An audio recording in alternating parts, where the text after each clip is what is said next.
Querida igreja, a paz do Senhor Jesus. Eu agradeço a Deus estar aqui essa noite e agradeço também ao nosso pastor esse gesto de nos conceder um tempo bom para a mensagem. E eu não ando tanto assim, mas em alguns lugares a gente vai e às vezes é 3 horas de cantoria, é algo que é para ser bom, mas se torna até cansativo. E eu sei que em alguns lugares isso é até normal, mas em mim causa estranheza. Eu louvo a Deus quando conseguimos chegar num lugar em que temos assim um culto bem dividido, porque se a gente ficar num lugar só recebendo a entrada, pratinhos de entrada, quando chega o prato principal a gente já está, obrigado, já estou cheio de salgadinho, de coxinha, de canudinho, então aí perde o prato principal. Meus irmãos, o tema que o Senhor colocou no meu coração para esta noite está na segunda epístola de Pedro, coaduna com a leitura que o nosso irmão fez.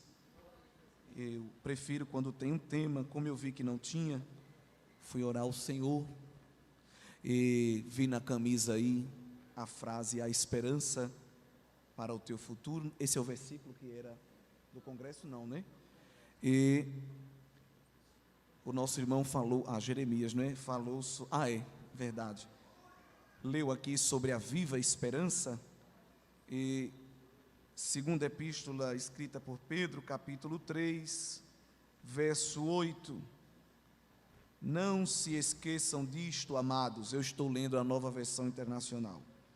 Para o Senhor um dia é como 1000 anos, e 1000 anos como um dia. O Senhor não demora em cumprir a sua promessa, como julgam alguns. Ao contrário, Ele é paciente com vocês, não querendo que ninguém pereça, mas que todos cheguem ao arrependimento. Pedro escreve essas 2 epístolas para a igreja que estava sofrendo grande perseguição, peregrinos que já tinham se espalhado ali por várias regiões da Ásia, ali do Ponto, Galácia, Capadócia, como ele fala ali nos versículos iniciais da primeira carta. E um termo que é muito frequente nessas 2 epístolas é a preparação do coração da igreja para viver, como foi lido na leitura, esta viva esperança, esta bendita esperança. É um termo também que o apóstolo gosta de usar. Observe que nós fomos regenerados. Deus nos fez nova criação para podermos dar residência a esta viva esperança. Só tem esta viva ou bendita esperança quem é nova criação, quem é nova criatura. O homem natural e o homem carnal, que ainda não foi regenerado, não tem no seu coração esta expectativa. Que expectativa é essa? A herança que não se macula, que não murcha, que não enferruja, que não perde validade e que está guardada nos céus. Não é no Banco Central, não é em nenhuma agência de valores, ela não depende de câmbios, ela não depende de seguradoras. Esta herança não é contabilizada pelos contadores, pelas ciências contábeis da terra, mas é guardada pelo próprio Senhor, é protegida pelo poder de Deus, até chegar o último tempo, como diz o apóstolo aqui no capítulo 1 da primeira carta. Ela não está confiada aqui na terra, porque tudo na terra muda, tudo na terra é efêmero, passageiro, volátil. E como esta herança, ela não é invalidada nem adulterada pelo tempo, ela precisa estar guardada em um lugar que não sofre a alteração do tempo. Então, tudo que se refere à nossa herança espiritual está guardado no andar de cima, na sala do trono da graça, na presença do Deus vivo. Essa presença que Paulo, escrevendo a Timóteo, disse que é inacessível ao homem natural, mas ao homem regenerado se torna acessível, porque o autor aos Hebreus diz que pelo sangue Jesus pavimentou, não com piche, que depois de um tempo a prefeitura tem que vir de novo remendar, porque fica esburacado, que não aguenta o próprio movimento. Foi feito para receber movimento de ida e vinda, mas não suporta. Então Cristo não pavimentou o acesso ao trono do Pai com nenhum elemento de asfalto humano, não é? Mas pelo sangue consagrou um novo e vivo caminho, e nos convida com ousadia a entrar. Porque ele nos diz que tem que ter ousadia? Porque pela antiga aliança ninguém se achegava.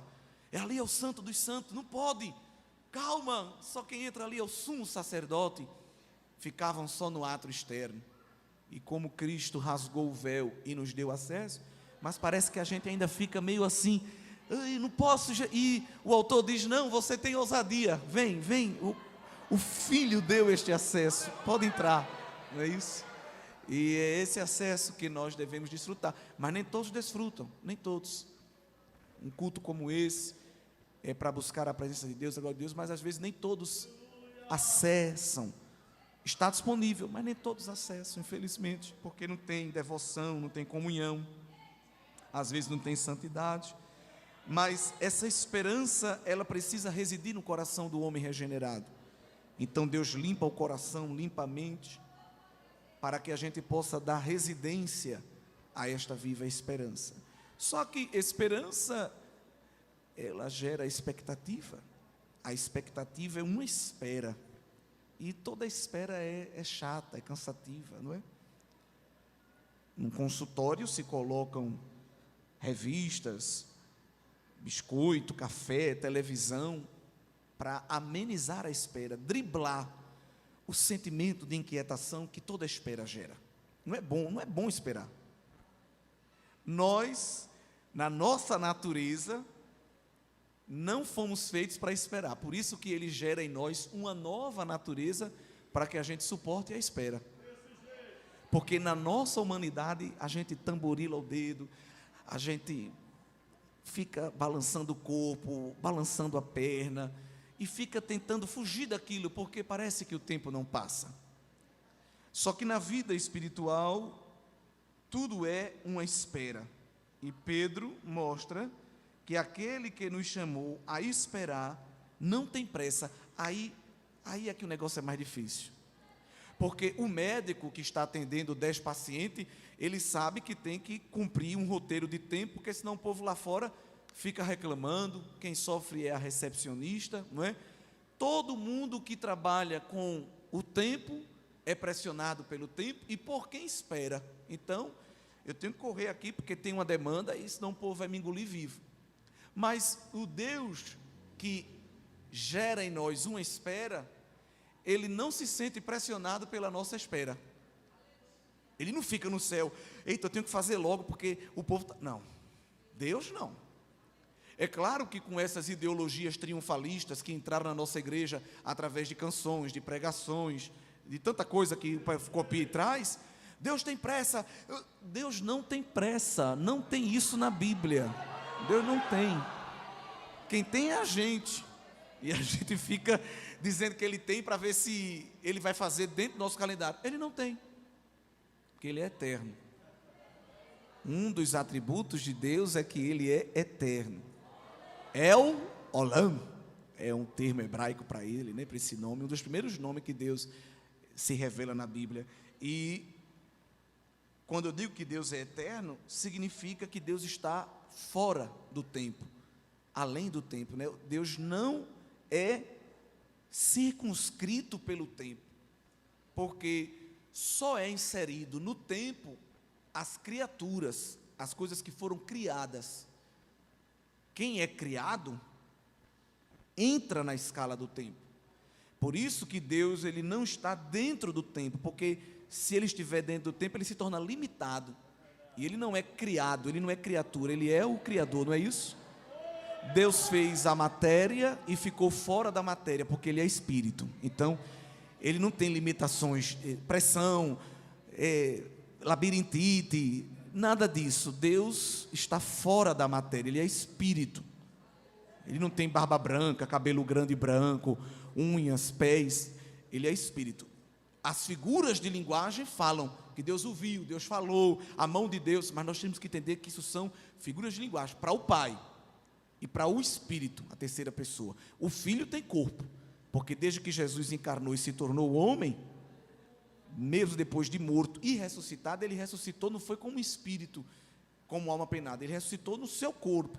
Então, o Filho é a única pessoa da Trindade que tem corpo mesmo, agora é um corpo glorificado. Jesus nem é cadáver, zumbi, nem é fantasma ou alma penada. Jesus é corpo glorificado. Ele é a primícia da ressurreição. Ele é a prova de que nós também vamos ressuscitar e vamos ter um corpo como o dele, glorificado. Um corpo que não é mais limitado às condições físicas, químicas, biológicas, não é isso? Por isso, quando Jesus ressuscitou, que visitou os discípulos, João disse que ele atravessou a porta. Não porque ele era um fantasma, mas porque o seu corpo glorificado já não tinha mais, não sofria as imposições das barreiras, não é isso? Então, Jesus tem um corpo, e esse corpo, em corpo, Jesus está agora no trono, sentado ao lado do Pai. Em espírito, sendo Deus, ele está aqui também, mas em espírito, não é? Agora, ele visitou João na ilha de Pátimos. Ele veio pessoalmente visitar João na ilha de Pátimos. Ele quebrou ali um paradigma, porque como Deus, ele não precisa se levantar do trono para resolver nada, ele resolve tudo sentado, porque um monarca, um rei absoluto, ele resolve tudo sentado, só estendendo um cetro. Mas algumas causas extraem de Jesus um desejo dele se levantar do trono. Ele não precisa. Quando Estevão estava prestes a ser martirizado, prestes a morrer, ele viu o Pai sentado e o Filho em pé à direita, porque Jesus estava recepcionando Estevão, não é isso? Então ele ficou em pé para recepcioná-lo. E em Pátimos, Jesus não só se levantou, Jesus diz: eu vou lá pessoalmente, eu não vou mandar anjo não, eu vou pessoalmente visitar João e dizer a ele: escreve o que tu estás vendo, porque essas palavras não são mito, não são fábulas, nem são lendas, são palavras verdadeiras e fiéis. Glória a Deus. E para Daniel, quando recebeu a revelação escatológica, porque Daniel tem um teor apocalíptico, mas quando ele recebeu a revelação escatológica, o comando celestial foi: cele o livro, deixe ele fechado, porque estas promessas não são ainda para este tempo. Mas para João, o filho disse: deixa aberto. Por que ele mandou deixar aberto? Porque fala de brevidade. Já já eu vou cumprir. Deixe aberto para a minha igreja lembrar que eu sou fiel e cumpro o que eu falo. Glória a Deus. Então Deus está além da matéria, Deus está também além do tempo, porque Deus é eterno. E quando nós lemos Gênesis 1:1, porque a Bíblia não está interessada em ser uma obra científica, estou aqui meditando com vocês a eternidade de Deus para a gente entender como isso se relaciona com a nossa espera. Mas a primeira palavra de Gênesis é no princípio. É o nome que dá título ao livro em hebraico, né? Bereshit. No princípio, criou Deus os céus e a terra. Então aqui nós temos o tempo, aqui nós temos a matéria e temos a energia. Três coisas que os físicos, os químicos, os biólogos trabalham há anos para entender. Mas num versículo só, a gente tem o tempo, no princípio, a gente tem a matéria, céus e terra, e a gente tem a energia. Deus criou, né? Porque, outra coisa, ele fez o tempo, ficou fora do tempo, fez a matéria e ficou fora da matéria, e também fez a energia e ficou fora. Porque tudo precisa de um combustível, de uma energia, de um princípio para mover. Qual é a energia que move Deus? Nenhuma. Deus não tem combustível, ele não precisa de energia.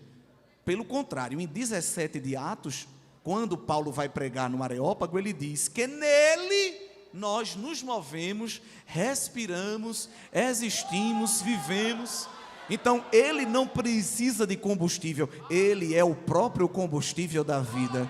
Ele sopra o fôlego e diz à massa de barro: vive, glória!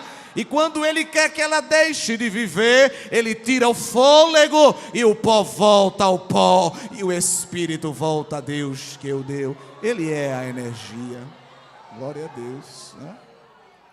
Ele não é uma energia, ele é Deus, ele é pessoa, ele é um ser, mas ele tem esta energia que nos faz mover. Então, ele mostra aqui no princípio. Então, antes de Deus criar tudo, ele criou o tempo. E aqui, irmãos, é tremendo, porque por muitos séculos a ciência acreditava que o universo era infinito, para o fim e para o começo. Só que isso é um problema, porque se o universo realmente fosse infinito, eterno, então ele era igual a Deus. E nada é igual a Deus. Mas a ciência por muito tempo advogou que o universo era infinito. Eu me lembro até na minha infância, na escola as professoras diziam: o universo é infinito. Até que vem Stephen Hawking, que é o mais conhecido, mas tem muitos outros físicos que disseram: não. Depois de fazer os cálculos aqui, de estudar bastante, descobri, grande descoberta, já está aqui. Grande descoberta. Uns ganharam até prêmio Nobel, porque descobriram que o universo não é infinito, o universo é limitado. Grande coisa. Isso não nos deixa apavorados, nem assim, amedrontados, admirados, porque Gênesis 1, ele diz: no princípio. Então, antes de criar tudo, Deus diz: eu vou logo criar o tempo, porque tudo que vier agora vai ser limitado, mas eu não, porque quem foi que criou o tempo? Deus. Quem criou o universo? Deus. E quem criou Deus? Ninguém. Ele disse: antes que houvesse dia, eu era, e ninguém pode fazer escapar das minhas mãos. Operando eu, quem impedirá? Então ele é o Deus eterno. Glória a Deus. E sendo eterno, os seus atributos também são eternos. A santidade, a misericórdia. Inclusive, quando os salmistas vão cantar os atributos de Deus, eles sempre mostram que os atributos de Deus não têm prazo de validade, não tem data de expiração. Não precisa renovar depois de um ano. A fidelidade de Deus, canta o salmista, é de geração em geração. A benignidade de Deus, canta o salmista, dura para sempre. Não é isso. A palavra de Deus, a sua palavra falada, verbalizada, e a sua palavra princípio gerador também é eterna. É tão eterna porque ela é o próprio Cristo. Jesus é a própria palavra, é o próprio Logos, o próprio verbo. E João 1 diz que no princípio as coisas foram criadas através de qual cimento, de qual argila, de qual argamassa? Qual foi o armazém que Deus foi? Nenhum. Todas as coisas foram criadas por Ele, e sem Ele, nada do que foi feito se faria. Então, a palavra, o verbo, Jesus, foi a matéria-prima de Deus.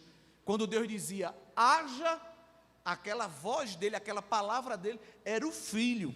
A Trindade estava envolvida na criação. Então, Deus dizia, haja, aí o Filho, como palavra inspirada de Deus, trazia à existência o que não existia. E o Espírito Santo estava onde? O Espírito pairava sobre as águas. A palavra original ali diz que ele vibrava sobre as águas. A terra ainda estava um caos. Veja que coisa tremenda. É como uma obra de prefeitura, uma obra de governo, que coloca lá a placa: desculpe o transtorno, é para melhor atendê-los. Está um quebra-quebra, uma bagunça, uma barulhada, mas fique tranquilo, nós estamos em obra, no final vai dar certo. Quem foi a placa da obra de Deus? O Espírito. Era um caos, mas acima do caos, o Espírito estava lá vibrando e dizendo: está tudo no controle, glória, estamos trabalhando, estamos em obra, e já já vamos colocar tudo no lugar. Esse é o nosso Deus. Esse é o nosso Deus. O Deus que pega o caos e organiza, porque Ele também é Deus do caos. E às vezes está organizado e Ele desorganiza. Ele faz e desfaz, e se preciso for, retorna a fazer, como a gente canta. não é? Então, Deus é eterno e nos convida a esperar. Veja que contradição e que paradoxo. Um ser infinito que não tem pressa dizendo para a gente, espere. Há uma ilustração que diz que uma vez um homem se encontrou com Deus e perguntou a ele, Senhor, quanto tempo dura para ti 1 milhão de anos? Aí Deus respondeu para ele, 1 segundo. Aí ele ficou maravilhado. E quanto custa para ti 1 bilhão de dólares?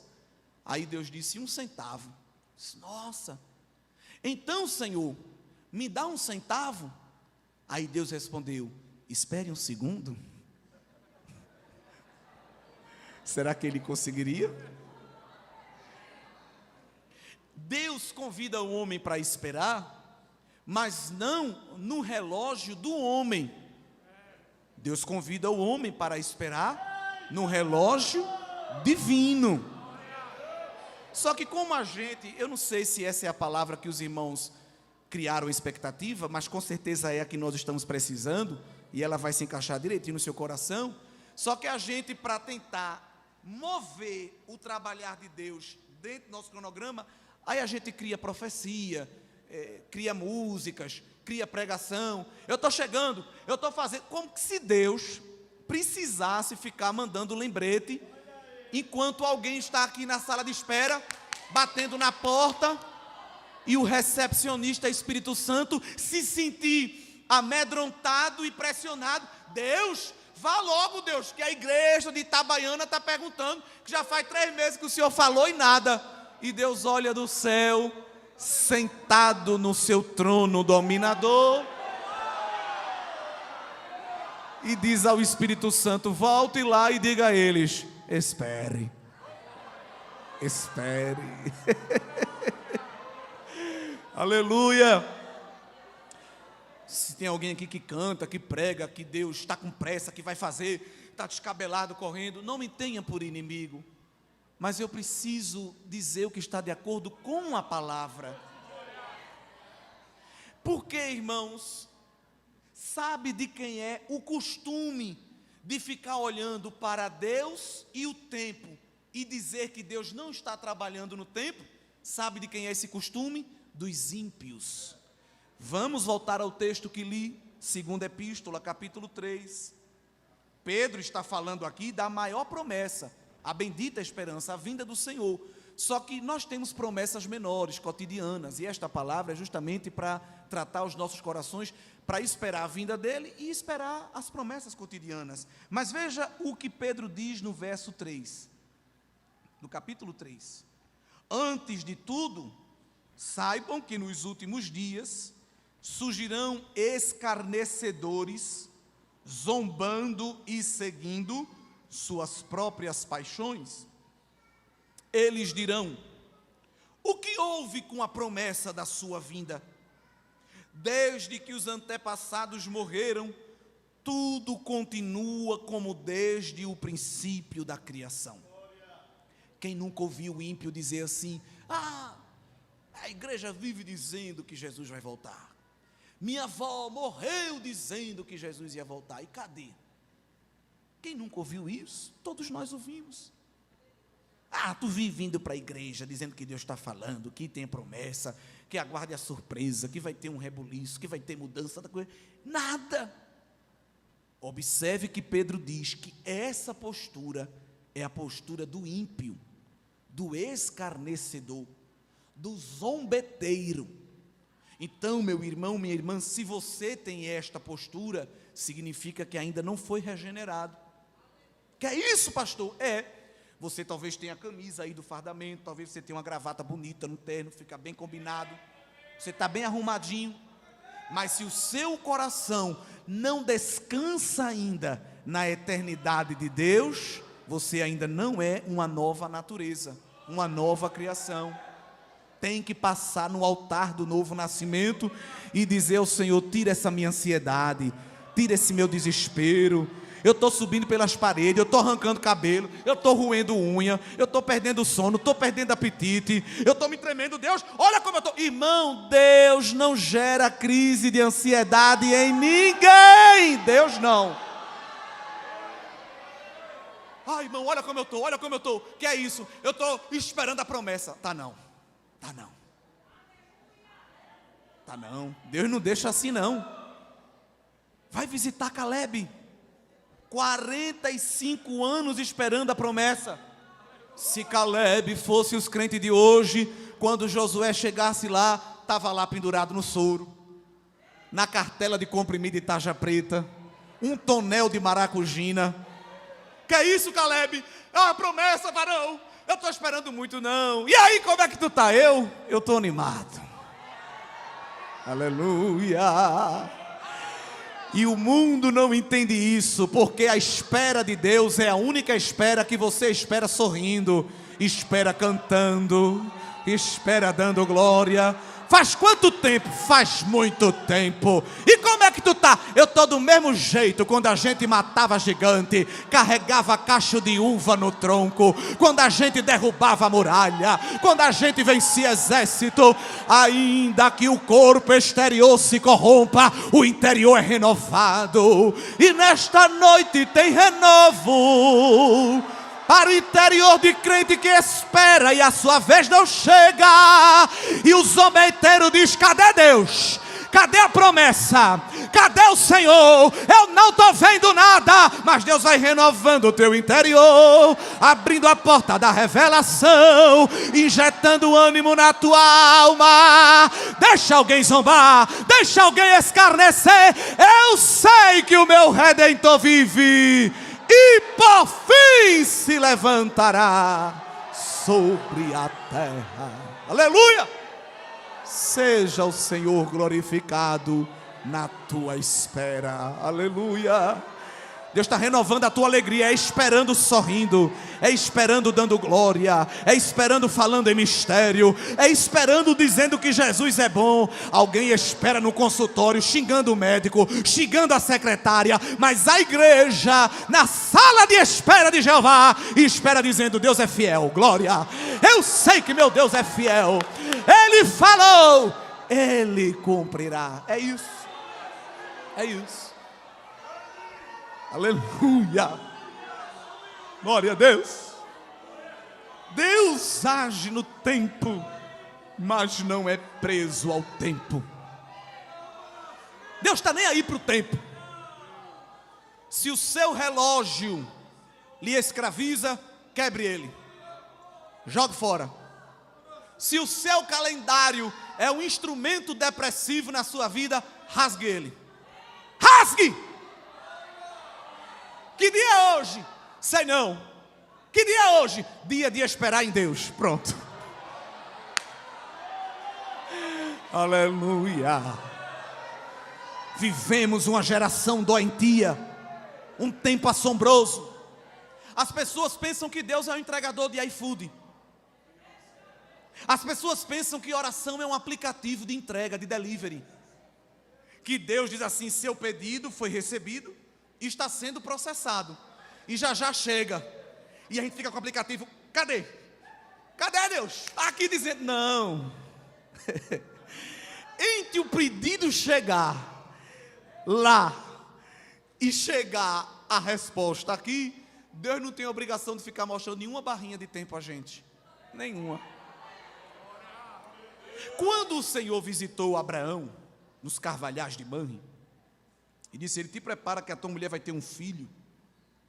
Promessa assim tão, não sei nem que adjetivo usar, mas era uma promessa tão louca que Sara riu dentro. Abraão não viu ela rindo, mas Deus viu. E o ser de Deus perguntou a Abraão: por que tua mulher está rindo? E Abraão: eu não sei, eu estou aqui, não sabia nem que ela estava rindo, quanto mais o porquê. Ela está rindo, lá dentro ela está rindo, mas ela rindo ou não, vai dar tudo certo. Ela vai ter filho. Só que veja bem, Abraão tinha 75 anos. Era para Deus fazer a promessa e dizer para os anjos: bora, corre para a gente executar esse negócio. Porque o homem já está, olha, no fim de carreira. O negócio era tão sério com Abraão, que escrevendo 4 aos Romanos, Paulo diz, um termo grego ali para Abraão, que ele e Sara estavam amortecidos. Isso no português, mas no grego, Paulo diz que eles estavam necrosados. O prefixo grego para a palavra que Paulo usa ali tem necro, e necro é morto, é podre, é apodrecido. A gente fala necrosou tora, não serve mais. Deus falou para 2 mortos: se prepare que vocês vão fazer chá de bebê. Por isso que Sara riu.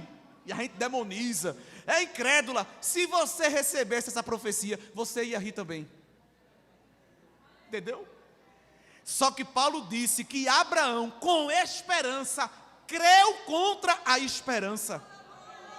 Mas que trocadilho é esse? Com esperança, creu contra a esperança. Com esperança espiritual do céu, ele creu contra a esperança carnal da terra. Porque a da terra dizia, dá não, mas a do céu dizia, já está tudo pronto. Aí contra a esperança, ele creu com a esperança, aleluia. Ali, quando Deus falou, já não dava, ali já não dava. Mas Deus não ficou arrancando cabelo, coçando os olhos, e agora? Está difícil? Pois te prepara, meu filho, eu só vou cumprir daqui a 25 anos. Então, com 75, Deus vai esperar agora mais 1/4 de século para cumprir a promessa. Agora pega os cantores, os pregadores que diz: Deus está com pressa, Deus está chegando, Deus está vindo, está derrubando tudo. Me explica aí, que pressa é essa? De um Deus que vem, faz a visita, gera expectativa em quem não pode ter expectativa e ainda diz: aguarde meu de repente, que vai durar 25 anos na sua vida. Na sua vai ser 25 anos. Ei! Aleluia! Porque sabe quem é que quer prender a gente ao tempo? Você sabe quem quer prender a gente ao tempo? É o diabo. Sabe por quê? Paulo, escrevendo aos Coríntios, segunda carta, capítulo 4, ele chama o diabo de o Deus deste século. Não é deste século 21. É de cada tempo que a gente vive. O diabo é o Deus do secularismo. O secularismo é uma corrente filosófica, ideológica e até espiritual, porque se o diabo é o pai dela, virou uma corrente espiritual que prende as pessoas no aqui e no agora. Meu querido irmão, minha querida irmã, se você é muito preso ao tempo em que você vive, você ainda não foi regenerado. Você é servo ou até escravo do Deus deste século, do Deus deste tempo, que é o diabo. O diabo, ele trabalha em cada tempo. Ele se apropria do tempo e diz: eu quero prender as pessoas ao tempo. Deus faz o contrário. A proposta de Deus não é nos prender ao tempo. A proposta de Deus é nos dar mais à frente, não agora, um atributo que só Ele tem, que é a eternidade. Quando nós vivemos a última etapa da salvação, que é a glorificação, já não seremos mais finitos, viveremos no patamar da eternidade. Então, enquanto aos Coríntios, Paulo diz que o diabo é o Deus deste século, a Timóteo, escrevendo a Timóteo, Paulo diz, numa nota doxológica, numa nota de louvor, que nós devemos dar toda a honra e toda a glória ao Rei dos séculos. Veja que coisa linda. Em Coríntios, Deus deste século está com D minúsculo, mas a Timóteo, Rei dos séculos, está com R maiúsculo, porque está falando de quem? De Jesus. Então Jesus não se prende ao tempo. Jesus pega a gente e tira do tempo, diz: não, o que eu tenho contigo é além do tempo, porque eu sou transcendente. Glória a Deus. Trocando em miúdos: mas meu irmão, por que você se veste assim? Calma, irmão, eu sou do século 21. Então, meu amado, você já está dizendo a quem você serve.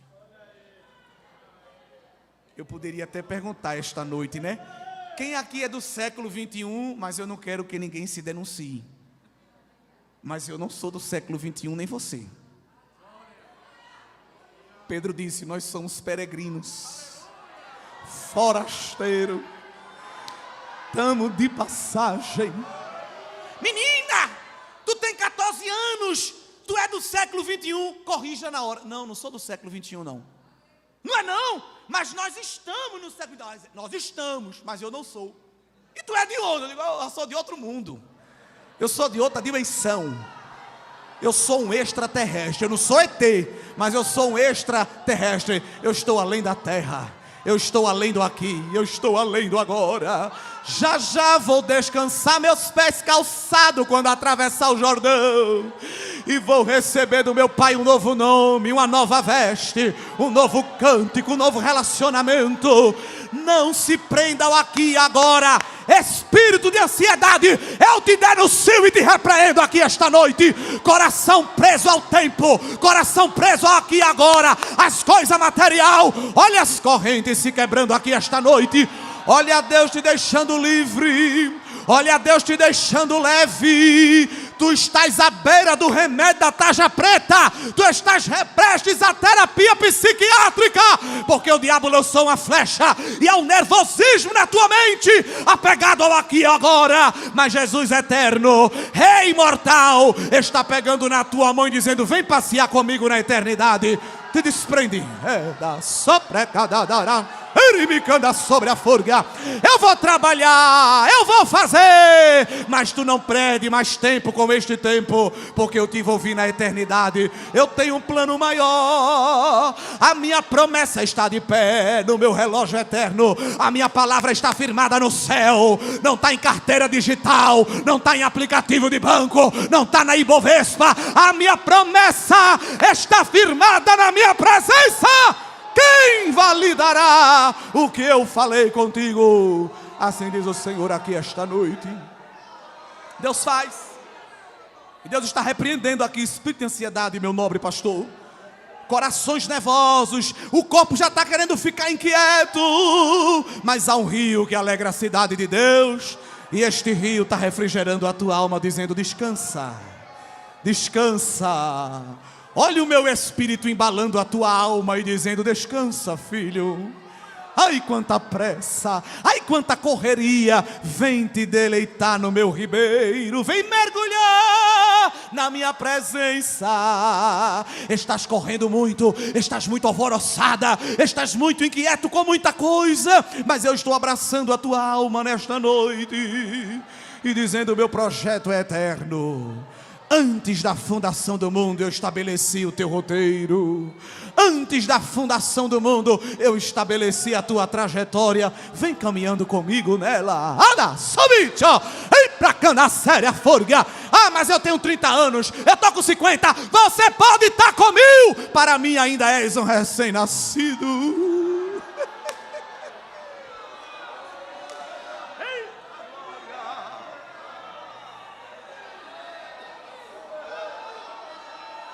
Pode chorar, pode falar em línguas. Isso é Deus consolando a tua alma que estava nervosa, correndo muito. E Ele está botando o calmante da palavra e dizendo: eu sou eterno, eu sou eterno. E não tenho obrigação com o tempo. Eu farei como me apraz. Aleluia. Um dia para o Senhor é como 1000 anos. 1000 anos é como um dia. Ele não está preocupado com nada. Os salmistas, toda vez que olhavam para a eternidade de Deus, viam quão pequenos eram. Isso é muito lindo. Salmo 39, por exemplo. Davi canta no versículo 4: mostra-me, Senhor, o fim da minha vida e o número dos meus dias, para que eu saiba quão frágil eu sou. Porque tem gente que diz: olha, eu ainda tenho 120 anos para viver, vou fazer muita coisa, apegado ao tempo. Mas quando eu me aproximo de Deus que é eterno, eu digo: meu Deus, minha vida é nada. Eu vejo que sou frágil. O verso 5 ele diz: diante de ti o homem não passa de um sopro. Então, se tem alguém se achando muito, é porque não está perto de Deus. Ah, eu estou aqui há 180 anos. Está pensando que Deus, Ele olha para isso? A respeito que Ele tem 180 anos que está sentado nessa cadeira. Tem nem como se levantar, que já se bentou. Quando Jesus chegou, que os judeus ficaram: ah, porque Abraão, ah, porque Abraão, ah, porque o pai Abraão. Jesus disse: grande coisa. Antes que Abraão existisse, eu sou. Aleluia. Porque nós temos as nossas datas de estimação, os nossos pontos cronológicos, nossos marcos. E Deus olha para esses marcos, para esses pontos cronológicos e diz: nada disso me amedronta, me apavora, me fascina. Não é? Os discípulos chegaram: não, porque a gente tem poder e a gente derruba o diabo. E Deus disse: grande coisa, eu vi o diabo cair do céu como um raio. Eu vi. Não foi ninguém que mostrou o vídeo, não. Eu estava lá, eu vi. Eu vi por quê? Não foi como vocês, não, assim não. Eu vi assim, porque estava acima dele. Aleluia. Então, eu participei. Eu estava aqui quando o Gunnar Vig e Daniel Beck chegou. Deus olha para isso e disse: eu estava aqui, olha, na fundação do mundo. Eu sou o cordeiro que foi morto desde a fundação do mundo. Deus está confrontando alguém aqui que se ensoberbece com suas cronologias. Me respeite que eu tenho 200 anos de crente. Quando os tiranossauros rodeavam a terra, eu já evangelizava. Deus não está nem aí. Porque quando Jó ficou dizendo assim: eu quero um tribunal, e eu quero que pegue as minhas palavras e talhe na rocha, na pedra, para fique gravado aí, grave o que eu vou falar. Eu quero um tribunal para eu depor. Aí Jeová disse: certo, você vai para o tribunal comigo. Sente aí na cadeira. E eu vou começar a lhe fazer perguntas. Onde estavas tu quando eu fundava a terra? Tu estava onde? Aleluia. Mas a nossa vida é como um sopro. Os salmistas sabem isso. Veja o Salmo 90. Lá era Davi, aqui é Moisés. Ele diz que de eternidade a eternidade o Senhor é Deus. No verso 4 ele diz que para Deus 1000 anos é como o dia de ontem que passou, como as horas da noite. Como uma correnteza tu arrasta os homens, são breves como o sono, são como a relva que brota do amanhecer, germina, brota pela manhã, mas à tarde murcha e seca. Não só ele, veja lá o Salmo 102, eu estou citando os salmos porque eram os hinos que a gente canta hoje, só faltam cantar que a gente é eterno, não é? Você não vai ser demolida, você não vai acabar. Olhe, quem olhar para você eu destruo e tudo mais. Estou botando você lá em cima que as pessoas não vão nem conseguir lhe ver. E é tanta coisa. Quando você vê o saltério dos judeus, é tudo ao contrário. Quando falavam de si: Deus, eu sou como uma grama. Eu não sou nem como uma árvore, como uma grama, qualquer um pisa. Eu sou como um sopro. Diferente do que a gente canta hoje, né? Você é isso, você é uma pedra, você é diamante, você é platina de Deus. Quem der um murro vai entronchar a mão. E a gente fica até acreditando. Por que a gente acredita? Porque quando a gente canta isso, a gente chora, fala em língua, então a gente acredita. Só que quando a gente leva a primeira pancada e descobre que não é de platina, porque a gente fica todo... E aí? É porque guiou a vida com canção triunfalista. Mas se guiasse a vida com a palavra, meu irmão, não sou de platina não. Eu sou de outra coisa, eu sou de pó. Tu conhece a minha estrutura e sabe que eu sou pó. Meu irmão, não aguento muita coisa não. Eu estou orando para ele, meu muro de fogo ficar na minha frente. Agora nele ninguém bate não. Ele ninguém derruba não. Agora eu estou aqui, meu filho, só a graça. Um sopro me derruba. Ele me conhece. Por isso que eu digo, quanto mais próximo de Deus, mais reconheço que não sou nada. O Salmo 102, verso 11, meus dias são como sombras crescentes, sou como a relva que vai murchando, mas tu, Senhor, reinarás no trono para sempre. Vê o que Deus fala na boca de Isaías, capítulo 40. Isso aqui é tremendo também. Glória a Deus. Isaías 40, Deus disse assim: abre a boca, profeta, entrega o decreto. Aí ele disse: qual é o decreto para entregar, né? Deus disse: clame, né? O que é para eu clamar? O que é para eu falar? Se fosse para ele entregar esse decreto hoje, para eu dizer: que é isso, profeta? Me chamar de grama? É isso, eu, pelo menos fosse um jacarandá, um ipê. Diz aí que a humanidade para mim é como a relva.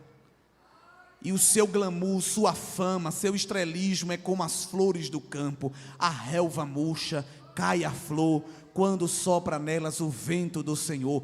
O povo não passa de relva, a erva murcha, as flores caem. Mas a palavra do nosso Deus permanece para sempre. Então teu cabelo pode cair, o dente pode cair, o osso pode esfarelar, a pele pode murchar. A gente pode ficar igual o Abraão, com 99 anos. Sara, minha filha, diga, meu velho, já comprasse a chupeta, já convidasse as irmãs puxar de fralda, e alguém passando dizendo: você é um louco. Não, meu filho, eu não sou louco não, eu sou crente. Homem, mas tu não tem nem mais força. Tenho não, tenho mesmo não. Meu filho, mas tu não tem nem vigor viril. Tenho não, tenho mesmo não. Mas eu tenho uma palavra. Aí eu tenho uma palavra. Eu tenho uma promessa. O problema é esse, é que eu tenho uma promessa e essa promessa arde dentro de mim. Aí não é que eu virei louco, eu virei crente. Agora eu estou crendo nesta promessa, porque quem prometeu é fiel, aleluia. Ele não promete e depois manda deletar. Pelo amor de Deus, eu não sei porque eu falei isso. Deleta para não me cobrar. Não, ele é aquele que promete e diz a Abacuque: faça um outdoor. Não escreva um bilhete e bote no bolso para depois que lavar, borrar e esquecer não. Bote um outdoor na Avenida de Itabaiana e escreva em letra grande a minha promessa, para até quem passar correndo ver, porque o que há de vir virá e não tardará. Glória ao nome de Jesus. Esse é o seu Deus. Diga para o seu irmão: o seu Deus faz promessa em outdoor. Abacuque 2, depois você veja lá. Bote em tábua de pedra para quem passar correndo ver, porque eu falei, não vou invalidar. Há uma palavra. Você murcha, eu murcho, a gente cai, a gente perece, mas quem deu a palavra está no trono e diz: aguarda. Porque todo dia eu velo sobre a minha palavra para cumprir. Aleluia. Todo dia Deus visita a promessa e diz: estou regando, glória, aleluia. Você está murchando, mas a palavra dele está regada da sua fidelidade. Meu Deus, que coisa que Deus está fazendo aqui esta noite. Porque tem crente que já nem crê mais na promessa que recebeu. Tem crente até que esqueceu, mas o Espírito está visitando a tua alma e dizendo: lembra o que eu te falei? Eu te falei. Meu Deus, o Espírito do Senhor está aqui. Tu eras uma menina quando eu te falei. Os teus cabelos estão brancos, mas eu estou regando a palavra que eu te dei. E estou dizendo a ela: brote, brote, brote. Chegou o tempo de brotar, chegou o tempo de florescer. Abre a tua mão e recebe o broto da promessa. Tu vai comer o fruto da promessa. Vai ter banquete de alegria, vai ter porta se abrindo, vai ter fonte jorrando. Você vai cantar e vai dizer: foi o Senhor que fez o que prometeu. Aleluia. Tem alguém na tua casa zombando da tua fé. Tem alguém dentro da tua casa zombeteiro da promessa de Deus na tua vida. Mas esta noite foi um encontro com o céu, para que Deus renove a nossa alma e diga: levante a cabeça e olhe para o alto. É de lá que vem o teu socorro, louvado seja Deus. Deus disse para Jacó em 46 de Gênesis: Jacó, você vai para o Egito, mas não vai ficar lá não, você volta. Jacó morreu e não viu isso. É porque a promessa de Deus ali era tão grande que não era só para Jacó. Jacó personificava a promessa, era para a descendência, era para Israel, passando pelos seus filhos, né? Pelas 12 tribos. Deus confirma isso para José. José, vou te usar aí, o povo vai prosperar, mas esse não é o lugar que eu quero o meu povo. José está bem, eu creio, mas não viu. Mas José era tão crente que o livro de Gênesis encerra dizendo que José pediu aos seus irmãos: não pague plano funerário para mim aqui no Egito. Lá em Recife é Morada da Paz, Parque das Flores, não sei aqui. Eu não quero meu corpo no cemitério municipal. Não faça plano funerário. Pegue os meus ossos, bote numa caixa. Eita, isso aqui é feio, irmão. Se fosse esses crentes de hoje mimizento, 3 dias que Deus falou e não confirmou, 6 meses, não. Ele sabia que ia morrer e não ia vir. Isso aqui é ter fé. Isso aqui é ter convicção. Bote os meus ossos numa caixa, e quando chegar na terra que o Senhor prometeu, a terra que emana leite e mel, lá é que eu quero descansar. Glória. Quanto tempo levou para Deus cumprir isso? 430 anos. 430 anos. Só 5 décadas, mais ou menos, foi que Deus levou para confirmar a promessa. É que eu fui para um ciclo de oração, Deus falou comigo, faz 3 semanas e Ele não confirmou. Meu irmão, você está no lucro. Porque quando Deus falou para Jacó e José, Ele só veio confirmar 5 décadas depois com Moisés, no ciclo de oração do Monte Horebe. Gênesis 3, porque a gente pega a Bíblia, né? Gênesis não, Êxodo, de Gênesis 50 para Êxodo 3, é 3, 4 folhas. A gente pensa que foi rápido, mas ali tem uma geração inteira. Aí quando Moisés chegou lá no Monte Horebe, que viu a sarça pegando fogo, que se aproximou do rio, se afasta. Quem é que está falando? Quem está falando é o Deus de Abraão, Isaque e Jacó, teus pais. Eu vi o choro, a aflição do meu povo. Aí Deus diz algo tremendo: e estou descendo. Que Ele não faz isso com todo mundo, não. Uns Ele se inclina para ouvir, outros Ele se levanta do trono. Mas para Israel a aflição era tão grande que Ele disse: eu estou descendo para os livrar da mão dos exatores egípcios. Aí Ele confirma a promessa: e vos encaminhar para uma terra que emana leite e mel, que eu jurei aos vossos pais. Glória a Deus. Glória a Deus. Porque um dia para o Senhor é como 1000 anos, e 1000 anos é como um dia. O Senhor não demora em cumprir a sua promessa. Ele cumpre. A principal promessa que tem que se cumprir na nossa vida é Jesus vir buscar a igreja. Isso aí vai acontecer. Pode fazer piada, pode fazer meme, isso vai acontecer. Mas a reboque, Ele também tem o compromisso de cumprir as promessas que expediu para o seu povo, para nossas casas, para nossas famílias. Há uma aliança, um compromisso de Deus com a tua descendência, não será removido. Eu não sei, não sabemos quando Jesus vai voltar. E há pessoas que vão morrer sem ver a promessa, viu? É outro jargão neopentecostal. Quem tem promessa não morre. Morre! Acabei de provar. A galeria dos heróis da fé diz que Abraão morreu sem ver. Pela fé viu a cidade, a pátria celestial, pela fé, não entrou nela. Morre. Isso é antibíblico dizer que quem tem promessa não morre. Isso é antibíblico. Galeria da fé diz que Moisés deixou a herança do Egito, o tesouro do Egito, mirando o galardão. A palavra grega ali significa olhando de longe. Moisés também não viu, viu pela fé, de longe. Então é possível que tem pessoas que passe para a eternidade sem ver. Mas a promessa personificada em você é para a sua descendência.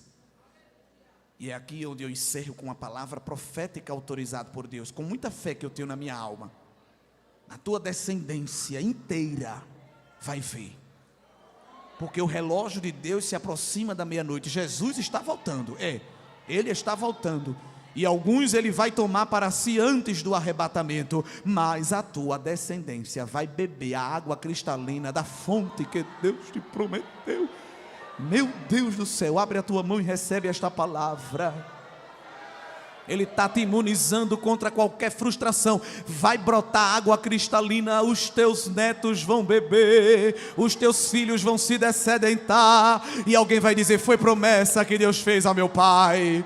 Eu estou desfrutando de uma promessa que Deus fez à minha mãe. Ei, minha irmã, você que está com seus 70, 80, 90 anos, Deus tem um compromisso com a tua descendência, e Ele está reafirmando aqui esta noite, e como arauto de Deus eu digo: filho que está desviado, filho que está desterrado, o braço da misericórdia vai trazer de volta.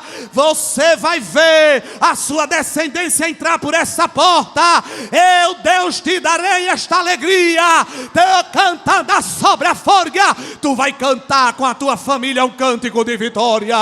Eu não te levarei sem antes te dar esta alegria, assim diz o Senhor dos exércitos. Mas há outras promessas, aleluia, que você não verá, mas a terra vai fazer muita água brotar, aleluia.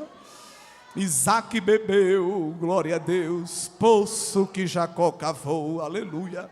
Isso é totalmente contrário ao mercado gospel. O mercado gospel diz que tem que ser aqui e agora, mas com coragem e ousadia do Espírito. Eu digo aqui esta noite: tem coisa que você não vai ver. Né? A pessoa pregar um negócio desse, só Deus mesmo para dar graça a gente para falar isso. Mas o justo ficará em memória eterna. Meu Deus do céu, tem gente pagando previdência privada, fazendo tipo de capitalização e tanta coisa. Se cuide, se trate, compre sua fazenda, arrende lote na terra. Não estou fazendo aqui apologia à pobreza, mas Deus está dizendo para este coração inquieto: tranquiliza-te, homem. Tranquiliza-te, eu te dei uma palavra. Fui eu que fui te visitar na tua tenda e fiz contigo uma aliança. Não foi o secretário de desenvolvimento da cidade, com respeito às autoridades até que estão aqui, não foi ministério do desenvolvimento da fazenda que foi lá na tua tenda. Fui eu, o Senhor, que selei um pacto com a tua alma. Terra sobre a face, é noite de renovo, de promessa de Deus. Prepara o culto de gratidão. Vai ensaiando o cântico que tu gosta de cantar, porque tu vai ter que cantar um cântico novo. Abre a tua boca e fale mistério, porque quando tu fala em mistério, Ele aumenta a tua fé, Ele renova o teu espírito. Ele abraça a tua alma nesta noite. O diabo queria colocar na tua boca uma palavra de murmuração, mas a vacina da promessa renova a tua alma, e ele tira a murmuração e coloca adoração. Adora enquanto espera, espera enquanto adora, adora enquanto espera, espera enquanto adora, porque ele está vindo, glória, ele está vindo marchando.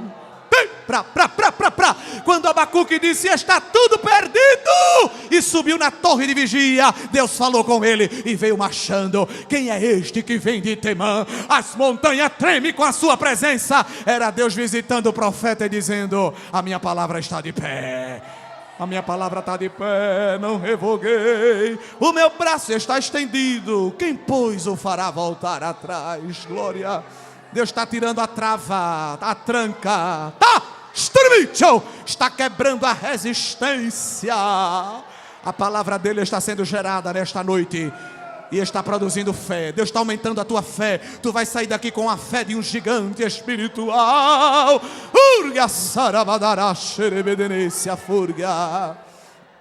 Jovem, ancião, obreiro, criança, quem for, deleita-te na promessa do Senhor, a esperança para o teu futuro.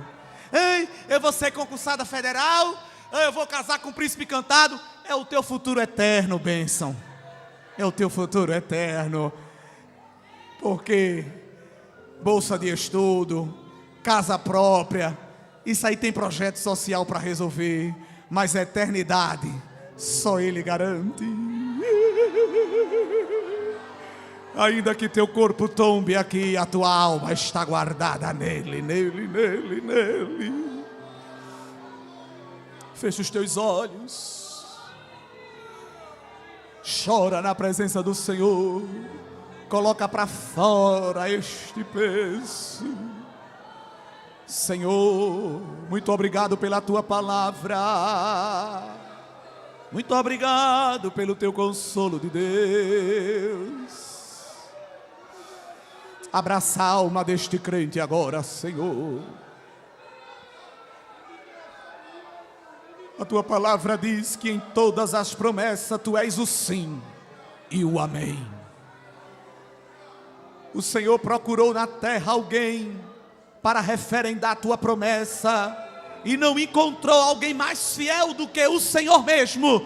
E disseste: jurei por mim mesmo. Glória.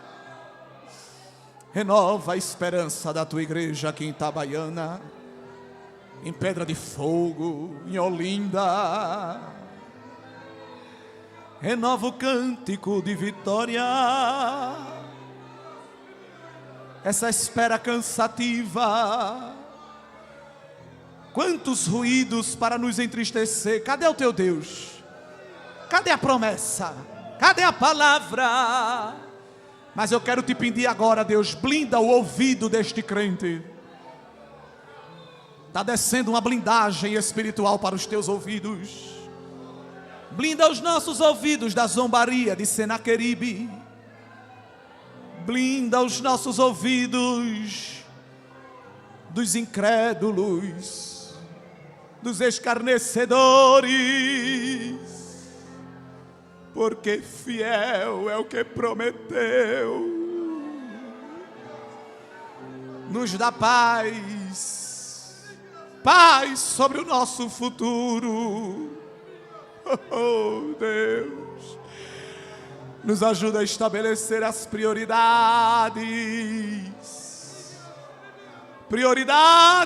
do teu reino, Senhor. O Senhor está abraçando a tua alma esta noite e está te embalando no colo como o pai faz com o filho. Ninguém pode fazer isso. Tu és um homem muito alto, muito grande. Quem pode te pegar no colo? Somente o Senhor. Ele te pega hoje, a tua alma. Alma cansada de tantos cuidados, alma cansada de tantas expectativas.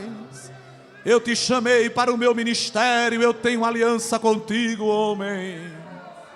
Erga fada bagana sobre a dergamante. Alguém disse: larga isso, vai cuidar do teu futuro, vai buscar estabilidade. Eu sou a estabilidade dos teus tempos. Eu amparo a tua casa, os teus negócios. Eu amparo as tuas emoções. Recebe este acalento, recebe este refrigério. Aleluia. A minha vida é do Mestre, meu coração é do meu Mestre.